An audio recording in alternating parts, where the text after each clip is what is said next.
If you've been following these videos, and I hope you have, the next step of my little project here is I'm going to remove these fluorescent light fixtures. I've got 4 here, and I've got 1 above the sink. Okay, they're all controlled by one single light switch right over there. Okay, and the reason why, if you haven't been watching, we've got existing light fixtures like this. You would never install anything like this in a kitchen like this, okay?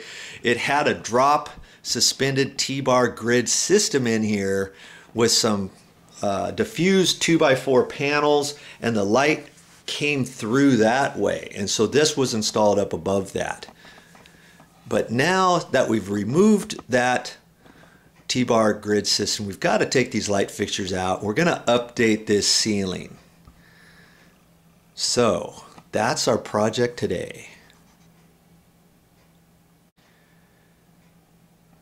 Going just a little bit further than that, that hole right there, that was an exhaust fan, an existing exhaust fan that was not working. It was above the T-bar system. They had disconnected that before, after they installed the T-bar grid from years ago. Okay, so I took that out. I've got a separate video series on that if you're interested in taking a look at that. So I've just got some plastic over that. I took that out the other day. I put some plastic up there just to keep anything from the attic from coming down in here.